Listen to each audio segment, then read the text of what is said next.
చూడు, నేను జెస్సీతో మాట్లాడానురా. ఓ 10 సెంట్ల స్థలం, ఒక్క ఇల్లు తన పేరు మీద రాసిస్తే తను సాక్ష్యం మార్చి చెప్తానని చెప్తోంది. అప్పుడు నువ్వు ఈ కేసు నుంచి బయటపడొచ్చు కదా. అవన్నీ వద్దు ఫాదర్, కేసుని కేసుగా నడవనివ్వండి. రే నువ్వు ఇలా పనికిరాని మాటలు మాట్లాడడం ఏమీ బాలేదురా. రే, వాళ్ళు కూరగాయలు ఉప్పు అమ్ముకున్నా కూడా ఇక్కడున్న నెంబర్ 1 కాలేజీలో హాస్టల్లో జాయిన్ చేసి మరీ నెంబర్ 1 గా చదివించారు. అర్థమవుతుందా? ఇప్పుడు ఇంటి అద్దె, అమ్మాయికి ఫీజు, హాస్టల్ ఫీజు, మిగతా ఖర్చులు ఇవన్నీ వాళ్ళు తట్టుకోలేకపోతున్నారా? నేను ఇప్పుడు ఏం చేయాలో చెప్పండి. చెప్పడం కాదు ఆండ్రూస్, నేనేం తీసేసుకున్నాను. నువ్వు అలా చేస్తే చాలు.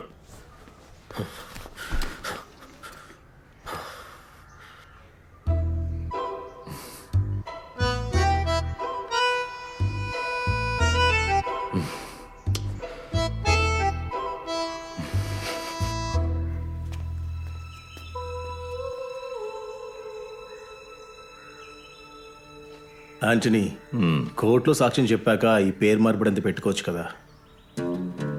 నేను చెప్పేది ఏంటంటే, ఇంటిని పొలాన్ని తీసుకుని సాక్ష్యాన్ని మారుస్తే మనుషుల మనసు కదా.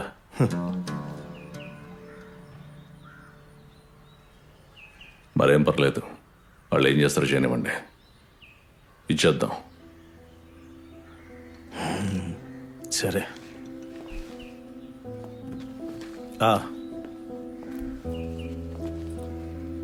రేపు పొద్దున రిజిస్టర్ ఆఫీస్కి వచ్చేయండి. మిగతా ఫార్మాలిటీస్ అంతా అక్కడ చూసుకుందాం. సరే.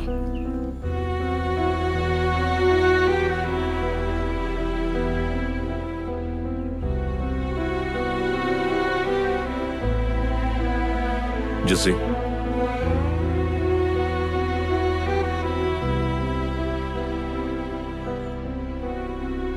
ఈ కావాలని చంపలేదు, మనోజ్ కోసం చేయాల్సి వచ్చింది.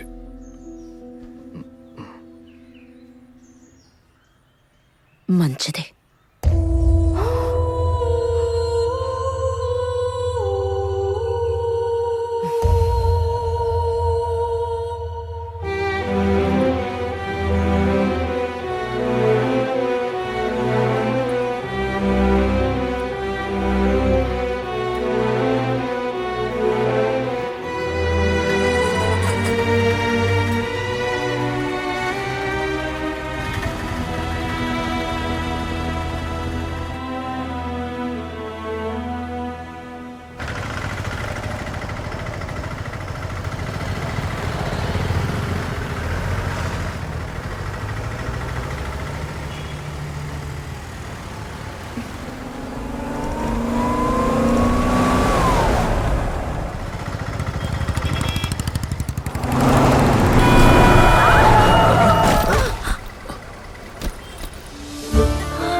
My mistake, sorry. చూసి రావచ్చుగా.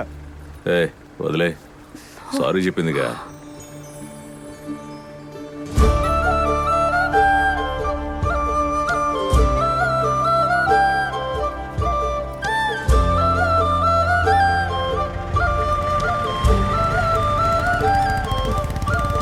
అన్నా, ఈ అవరాన్ వాళ్ళ ఇల్లు ఎక్కడుంది? అవరాన్ వాళ్ళ ఇల్లమ్మా. ఏయ్ బిజు, ఇదిగో అవరానా ఇంటికంట. రండి.